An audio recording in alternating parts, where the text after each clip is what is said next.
Hi friends, very good morning. இன்னைக்கு நம்ம ஒரு வெரைட்டியான லஞ்ச் மெனு சீக்கிரமாக குயிக்காக எப்படி செய்கிறது, அதே சமயத்தில் கொஞ்சம் டிஃப்ரெண்ட்டாகவும் இந்த காம்பினேஷன் கூட நம்ம செய்யலாமா அப்படின்னு ஒரு அருமையான லஞ்ச் மெனு தான் பார்க்க போகிறோம். அதில் என்ன எடுத்து வச்சுருக்கேன் ரெடியா அப்படின்னு பார்த்தீங்கன்னா, அரிசி பருப்பு சாதத்துக்கு அரிசி ப்ளஸ் பருப்பு ஆஸ் யூஷுவல் எப்போதும் போல தான் நான் யூஸ் பண்ணுறது. ஒரு கப்பு அரிசினா அரை கப் அளவுக்கு பருப்பு, அதாவது துவரம் பருப்பு. அந்த மாதிரி ரேஷியோவில் தான் நான் எடுத்து வச்சுருக்கேன். நல்லா களைஞ்சிட்டு ஒரு அரை மணி நேரமாக ஊறிட்டுருக்கு. இது வந்து சப்பாத்தி. ஸோ சப்பாத்திக்கு வந்து தேவையான அளவுக்கு கோதுமை மாவு எடுத்து வச்சுருக்கேன். இப்போ அந்த சப்பாத்திக்கு என்ன சைட் டிஷ் அப்படின்னு பார்த்தீங்கன்னா, ஸ்வீட் கார்ன் கிரேவி பண்ணிக்கலாம் அப்படின்னு சொல்லிட்டு. இந்த அரிசி பருப்பு சாதத்துக்கு என்ன சைட் டிஷ் இருக்குன்னா, நம்ம வேணும்னா தயிர், வெங்காயம், இல்லைன்னா நல்ல இந்த சிப்ஸு, வடை அந்த மாதிரி நம்ம பொரிச்சுக்கிட்டோம் அப்படின்னா சூப்பராக இருக்கும். ஆஸ் யூஷுவல் உங்களுக்கு எப்போதும் போல் வேணும்னா நீங்கள் வந்து இதுக்கு வந்து தயிர் சாதத்துக்கு ஒரு நார்மல் சாதம் வச்சுக்கலாம். ஆல்ரெடி நான் சாதம் வெறும் ஒயிட் ரைஸ் வந்து செஞ்சு எடுத்து வச்சாச்சு. ஸோ இதுதான் வந்து சிம்பிள் மெனு. செய்யறதுக்கு வந்து ஒரு 3/4 மணி நேரம் கூட ஆகாது. ஸோ இந்த மாதிரி காம்பினேஷன் மத்தியானத்துக்கு வந்து அரிசி பருப்பு சாதம் வித் சப்பாத்தினா நீங்கள் ஸ்கூல் போகிற பசங்க, ஈவன் காலேஜ் போகிற பசங்களுக்கு கூட கொடுக்கலாம். சைட் டிஷ் வித் இந்த கார்ன் கிரேவியோட. இந்த கார்ன் கிரேவி சைட் டிஷ் ரொம்ப விரும்பி சாப்பிடுவாங்க. நல்ல ஒரு ஹெல்த்தியான ஒரு மீல் அப்படின்னு கூட அதை சொல்லலாம். ஸோ ஃபஸ்ட்டு நம்ம என்ன பண்ணிடலாம் அப்படின்னு பார்த்தீங்கன்னா, அரிசி பருப்பு சாதத்துக்கு இந்த தேவையான காய்கறிகள் எல்லாம் நறுக்கி வச்சுருவோம். அதுக்கு முன்னாடி மாவை வந்து பிசைஞ்சு வச்சுருவோம். அது பாட்டுக்கு ஊறிட்டு இருந்தது அப்படின்னா சாஃப்டாக இருக்கும் சப்பாத்தி. இது ஒன்றும் இல்லை, நார்மல் வந்து குக்கர் வந்து ரெடியாக எடுத்து வச்சுருக்கேன். நான் ஆல்ரெடி சொன்ன மாதிரி ஒயிட் ரைஸ் வந்து இப்போ தான் ஆஃப் பண்ணி வச்சுருக்கேன். தயிர் சாதத்துக்கு தேவையான அளவுக்கு ஒயிட் ரைஸு. ஸோ இது ஆப்ஷனல் தான், உங்களுக்கு வேணும்னா வச்சுக்கலாம். எங்களுக்கு தயிர் சாதம் சாப்பிடாமல் இருக்க முடியாது. ஸோ அதனால் வச்சாச்சு. ஸோ தேவையானதை நான் சொன்ன மாதிரி ரெடி பண்ணி வச்சுருவோம். இப்போ கிரேவிக்கு வந்து பெரிய வெங்காயம் நறுக்க ஆரம்பிச்சாச்சு. கிரேவிக்கு வந்து நீங்கள் நார்மல் ஆப்பிள் தக்காளி, அதாவது பெங்களூர் தக்காளின்னு சொல்லுவோம் இல்லையா, அது நம்ம யூஸ் பண்ணுற மாதிரி இருந்தது அப்படின்னா 2 தக்காளி கூட யூஸ் பண்ணிக்கலாம். பெங்களூர் தக்காளி இப்போ இல்லை, அதனால் நான் நாட்டு தக்காளி தான் யூஸ் பண்ணுறேன். அதனால் 1 தான் வச்சுருக்கேன். இன்னொன்று வச்சிங்க அப்படின்னா கிரேவி ரொம்ப புளிக்க ஆரம்பிச்சிடும். ஸோ அதனால் கிட்டத்தட்ட ஒரு 4 பெரிய வெங்காயத்துக்கு இந்த ஒரே ஒரு மீடியம் சைஸ் பழுத்த நாட்டு தக்காளி தான் வச்சுருக்கேன். பிடிச்சது அப்படின்னா சாப்பிட்றது கொஞ்சம் சிரமம். கிரேவி வந்து கொஞ்சம் லைட்டு புளிப்பு டேஸ்ட் மட்டும்தான் இருக்கணும். அதே மாதிரி நீங்கள் கிரேவிக்கு வதக்கிறதுக்கு ரொம்ப பெருசாக வெங்காயம் நறுக்கிறத விட கொஞ்சம் சின்னதாக நறுக்குனீங்கன்னா ஈஸியாக வந்து வதங்கிடும். இல்லை அதுக்கும் வந்து நமக்கு டைம் எடுக்கும். ஸோ நல்லா ஓரளவுக்கு சின்ன சைஸாக வெங்காயம் நறுக்கியாச்சு. இப்போ அது நறுக்கி முடிச்சு வதக்கும் போது நம்ம தக்காளி நறுக்கிக்கலாம்.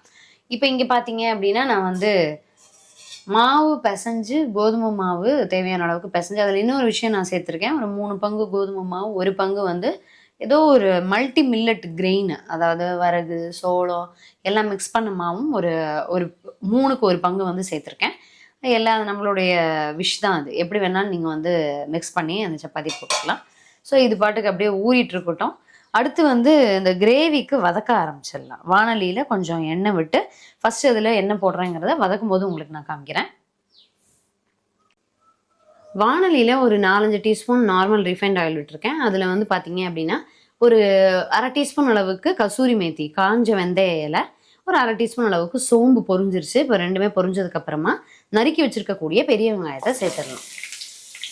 இது நல்ல பாதி வதங்கட்டும். அதுக்கப்புறம் தக்காளியை வந்து நம்ம ஆட் பண்ணிப்போம். ஃப்ரெண்ட்ஸ், வெங்காயம் வதங்கிறதுக்குள்ளே நம்ம ஸ்வீட் கார்னை வந்து உதுத்து வச்சிடலாம். எவ்வளோ உதுக்கிறது, எவ்வளவு நீங்கள் மெயினாக ஃபுல்லாக இல்லை அரை, அந்த அளவெல்லாம் நமக்கு பொறுத்தது தான், நம்மளுடைய குவான்டிட்டியை பொறுத்தது தான். ஸோ இப்போ கார்ன் வந்து உரிக்கிறதுக்கு அப்படின்னு சொல்லிட்டு இந்த மாதிரி ஒரு ஆப்ஷன் இருக்குது. அதாவது அப்படின்னு பார்த்தீங்கன்னா, ஒரு ரவுண்டு நிறைய ஆப்ஷன் வச்சுருக்காங்க. நான் வந்து இதுதான் வாங்கியிருந்தேன். எனக்கு வந்து இது ரொம்ப ஹெல்ப்ஃபுல்லாக இருக்குது. நடுவில் வந்து ஒரு பல்லாக ஒரு சின்னதாக ஒரு ரவுண்டு, அதை சுற்றி அந்த பிளாஸ்டிக்கில் இருக்குது. ஸோ இது எனக்கு ரொம்ப ஹெல்ப்ஃபுல்லாக இருக்குது. மற்றதை பற்றி எனக்கு ஐடியா இல்லை. ஸோ இதில் இப்படி நடுவில் வச்சு அப்படி துருவணும். அந்த மாதிரி சுற்றிட்டு வந்தோம் அப்படின்னா உங்களுக்கு தேவையான அளவுக்கு நீட்டாக எவ்வளோ வேணுமோ அந்த அளவுக்கு காணை வந்து உதுத்துக்கலாம். நீங்கள் பச்சையாக இருக்கிறதையும் உதுத்துக்கலாம், வெந்ததையும் உதுத்துக்கலாம். ஸோ எனக்கு வந்து இன்னும் கொஞ்சம் இதை வந்து நம்ம லைட்டாக கொஞ்சம் ஒரே ஒரு வெண்ணெய் ஒரு டீஸ்பூன் போட்டு வதக்கணும் அப்படின்னா சரியாயிடும். ஸோ இந்த அளவு இருந்தால் எனக்கு போகும் கிரேவிக்கு. ஏன்னா சப்பாத்திக்கு மட்டும்தான், அதனால் இந்த அளவுக்கு நான் ஸ்டாப் பண்ணிக்கிறேன். வெங்காயம் வதங்கினோன்னா கிரேவிக்கு தக்காளி போட்டாச்சு, எல்லாமே நல்லா வதங்கிடுச்சு. இதை நல்லா ஆற வச்சு மிக்சியில் அரைச்சிடலாம். அதுக்கு முன்னாடி இதில் வந்து கரம் மசாலா, சென்னா மசாலா, கொஞ்சம் மஞ்சள் பொடி, கொத்தமல்லி பொடி, காஷ்மீரி சில்லி பவுடர் எல்லாமே நம்மளுடைய டேஸ்ட்டுக்கு ஏற்ற மாதிரி போட்டு நல்லா வதக்கி, அதுக்கு ஒரு பச்சை வாசனை போகிற அளவுக்கு ஒரு 2 மினிட்ஸ் இருந்தால் போதும். ஆற வச்சு நல்லா வதக்கி ஆற வச்சு அரைச்சி எடுத்துருவோம். நல்லா பேஸ்ட்டாக, கொஞ்சம் கூட திப்பி திப்பியாக இருக்கக்கூடாது, அந்த அளவுக்கு நம்ம அரைச்சி எடுத்துடலாம். அதை இப்போ நான் வந்து சிம்மில் வச்சுருக்கேன். ஸோ இது பார்த்தீங்க அப்படின்னா நம்மளுடைய அரிசி பருப்பு சாப்பாட்டுக்கு ஒரு 2 டீஸ்பூன் அளவுக்கு வெண்ணெய், 1 டீஸ்பூன் அளவுக்கு நார்மல் ரீஃபைண்ட் ஆயில் சேர்த்துருக்கேன். நெய் சேர்க்கறத விட வெண்ணெய் சேர்த்தோம் அப்படின்னா ஒரு ஃப்ரெஷ்ஷான புதுசாக காய்ச்சின அந்த நெய் மனம் வந்து அருமையாக இருக்கும் சாப்பாட்டில். அதனால தான் வெண்ணெய் சேர்த்துருக்கேன். ஸோ இதில் வந்து ஒரு 3/4 டீஸ்பூன் அளவுக்கு கடுகு நல்லா பொரிஞ்சதுக்கு அப்புறமா ஒரே ஒரு வரமிளகா, ஒரு கொத்து கருவேப்பிலை, ஒரு 3/4 டீஸ்பூன் அளவுக்கு ஜீரகம் சேர்த்துருவோம். இங்கே என்னென்னலாம் நறுக்கியிருக்கேன் அப்படின்னு பார்த்தீங்கன்னா, ஒரு மீடியம் சைஸ் பெரிய வெங்காயம் பொடி பொடியாக 1, ஒரு பச்சை மிளகா, ஒரு 4-5 பல்லு பூண்டு, நல்ல பழுத்த நாட்டு தக்காளி மீடியம் சைஸ் 1 நறுக்கியிருக்கேன். ரொம்ப போட்டிங்கன்னா தக்காளி சாதம் மாதிரி புளிக்க ஆரம்பிச்சிடும். அதனால் இந்த அளவு கரெக்டாக இருக்கும். இஞ்சி வந்து துருவி ரெடியாக எடுத்து வச்சுருக்கேன். ஸோ உங்கள் காரம் வந்து உங்களுடைய விருப்பம் தான். பச்சை மிளகா காரம் வேணும்னா இன்னும் பச்சை மிளகா சேர்த்துக்கலாம். இல்லை வேண்டாம் பச்சை மிளகா அப்படின்னாலே வரமிளகாவை மட்டும் நிறுத்திக்கலாம் நிறையா போட்டுட்டு. ஏன்னா கொஞ்சம் சாம்பார் பொடியும் லைட்டாக வந்து இதில் நான் யூஸ் பண்ணுவேன். இப்போ கடுகு வந்து வெடிச்சிருச்சு. அது கூட நான் சொன்னேன் இந்த ஜீரகம், கருவேப்பிலை, வரமிளகாவை சேர்த்தாச்சு. பெருங்காயம், அதுக்கப்புறம் பச்சை மிளகா, பூண்டு, இஞ்சி, வெங்காயம், இதெல்லாம் ஒரு வதங்கினதுக்கப்புறமா தக்காளியை சேர்த்து வதக்கிக்கலாம். கிரேவிக்கு கரம் மசாலா, சன்னா மசாலா, காஷ்மீரி சில்லி பவுடர், கொத்தமல்லி பொடி, கொஞ்சம் பிரியாணி மசாலா எல்லாம் சேர்த்து வதக்கி அந்த பச்சை வாசனை போக எடுத்தாச்சு. இதை ஆஃப் பண்ணி ஆற வச்சு நான் சொன்ன மாதிரி அரைச்சிடலாம். இங்கே வந்து நம்ம அரிசி பருப்பு சாப்பாட்டுக்கு தக்காளியும் சேர்த்து வதக்கிட்டேன். அது கூட தேவையான அளவுக்கு உப்பு, ஒரு டீஸ்பூன் அளவுக்கு கொத்தமல்லி பொடி, கொஞ்சம் மஞ்சள் பொடி, சாம்பார் பொடி எல்லாம் போட்டாச்சு. ஸோ இது வந்து நல்லா அப்படியே வதங்குது. இப்போ இந்த ஸ்டேஜில் நம்ம வந்து தண்ணி சேர்த்துடலாம். தண்ணியை பொறுத்த வரைக்கும் நல்லா குழைவாக வேணும் அப்படின்னா ஒரு 3.5 பங்கு தண்ணி வச்சுக்கலாம் அரிசி பருப்பு சேர்த்த கலவைக்கு.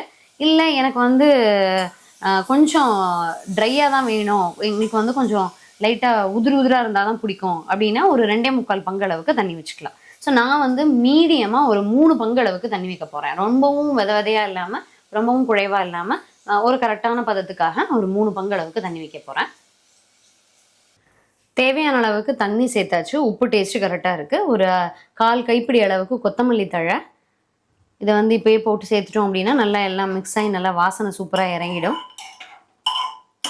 ஸோ இப்போ நான் வந்து ஊற வச்சுருந்த கிட்டத்தட்ட ஒரு 40 நிமிஷமாகவே ஊறியிருக்க அரிசி பருப்பு, அதை வந்து அப்படியே இதில் சேர்த்துருவோம். சேர்த்துட்டு ஹை ஃப்ளேமில் விசில், நான் வந்து எப்படி வேணால் ஹை ஃப்ளேம் கிடையாது, வச்ச உடனேயே நம்ம வந்து ஒரு க்ளோஸ் பண்ண உடனேயே சவுண்டு, விசில் சவுண்டு கேட்கும். ஆக்சுவலாக மெதுவாக ப்ரெஷரோட சவுண்டு அது கேட்கும் பொழுது கரெக்டாக அட்ஜஸ்ட் பண்ணி அந்த மாதிரி க்ளோஸ் பண்ணிவிட்டு சிம்மில் ஒரு 8 நிமிஷம் வச்சு எடுத்துடலாம். ரொம்ப ஹை ஃப்ளேமில் விசில் விட்டோம் அப்படின்னா சில சமயம் குழஞ்சிரும். அதனால் அந்த மாதிரி இல்லாமல் சிம்மில் வச்சு ஒரு 8 நிமிஷம் வச்சு எடுத்துட்டோம் அப்படின்னா நல்ல அருமையாக மலர வெந்த அரிசி பருப்பு சாப்பாடு வந்து ரெடி ஆகிடும். ஸோ இப்போ அதை க்ளோஸ் பண்ணிவிட்டு நம்ம வந்து ஆற வச்சுட்டேன் கிரேவிக்கு சப்பாத்தியை தேய்க்கிற வேலையை ஆரம்பிச்சிடலாம். சப்பாத்தியை தேய்ச்சி வச்சிட்டோம் அப்படின்னா கடகடன்னு போட்டு எடுத்துடலாம். ஃப்ரெண்ட்ஸ், மாவு எல்லாத்தையுமே சப்பாத்தியாக தேய்ச்சி ரெடியாக எடுத்து வச்சாச்சு. இப்போ இதில் வந்து ஆஃப் பண்ணிவிட்டேன் அரிசி பருப்பு சாப்பாடை. இன்னும் வந்து ப்ரெஷர் போகலை. இங்கே பக்கத்தில் வந்து வானலியில் ஒரு டீஸ்பூன் அளவுக்கு ரீஃபைண்ட் ஆயில் விட்டுருக்கேன். அதில் நம்ம உதுத்து வச்சுருக்கக்கூடிய சோளத்தை சேர்த்துருவோம். அதனால் சூடான ஆயிலில் ஒரு 2 நிமிஷம் அப்படின்னாவே நல்லா வெந்துடும். பக்கத்தில் பார்த்தீங்க அப்படின்னா சப்பாத்தி போட்டு எடுக்கிறதுக்கு கல் போட்டாச்சு. ஸோ இதில் வந்து நீங்கள் வெண்ணெயோ எண்ணெயோ இல்லை வரட்டாவோ எப்படியோ நமக்கு ஏற்ற மாதிரி தேய்ச்சி வச்சுருக்க சப்பாத்தி எல்லாத்தையுமே சப்பாத்தியாக நல்லா அந்த கோல்டன் ப்ரௌன் ஸ்பாட்ஸ் வர மாதிரி போட்டு எடுத்துடலாம். சப்பாத்தி ஒன்று சுட்டு எடுத்துகிட்ருக்கேன். ஸ்வீட் கார்ன் வந்து 2 மினிட்ஸ் நல்லா வதக்கியாச்சு. இதில் இப்போ அரைச்சி வச்சுருக்கக்கூடிய கிரேவியை சேர்த்துடலாம். கொஞ்சம் தண்ணியும் சேர்த்துக்கலாம். தண்ணி சேர்த்து லைட்டாக அப்படியே ஒரு கொதி விட்டுருவோம். உப்பு வந்து டேஸ்ட் எப்பயும் வேணாலும் பார்த்துக்கோங்க. ஸ்வீட் கார்னுக்குரிய உப்பு வந்து நான் ஆல்ரெடி ஆட் பண்ணிட்டேன். கிரேவி வந்து நம்ம வதக்கும் போதே அதுக்கு தேவையான அளவுக்கு ஆட் பண்ணியாச்சு. ஸோ இப்போ வந்து ப்ரெஷரும் போயிடுச்சு குக்கரில், அதையும் ஓப்பன் பண்ணிடுவோம். ஸோ உங்களுக்கு வந்து பார்த்தீங்க அப்படின்னா அரிசி பருப்பு சாப்பாடு சூப்பராக இருக்குது பார்க்குறதுக்கே. லைட்டாக அப்படியே உங்களுக்கு கிளறி காமிக்கிறேன். ஸோ எல்லா பக்கமும் மிக்ஸ் ஆகிற மாதிரி கிளறிக்கலாம். நான் சொன்ன மாதிரி உங்களுக்கு பதமாக இருக்குது. ரொம்பவும் விதையாக இல்லாமல் ரொம்பவும் குழைவாக இல்லாமல் கரெக்டான பதத்தில் அரிசி பருப்பு சாப்பாடு ரெடி.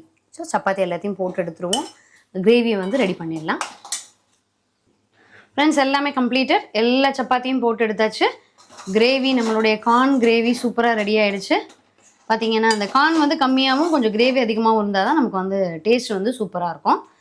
அரிசி பருப்பு சாப்பாடும் ரெடி ஆகிடுச்சு. நீங்கள் இந்த காம்பினேஷனை வந்து ட்ரை பண்ணி பாருங்கள். நான் வந்து வித் தயிர் சாதமும் வச்சுருக்கேன். உங்களுக்கு என்ன வேணுமோ சைட் டிஷ் ஏதாவது இன்னும் எக்ஸ்ட்ரா வேணுனாலும் நம்மளுடைய ஐடியா தான். ஸோ இது எல்லாமே நல்ல பெஸ்ட் காம்பினேஷனாக இருக்கும். நீங்களும் ட்ரை பண்ணி பார்த்துட்டு எப்படி இருந்ததுன்னு சொல்லுங்கள். இன்னும் ஒரு நல்ல அருமையான வீடியோவில் சந்திக்கலாம். தேங்க்யூ.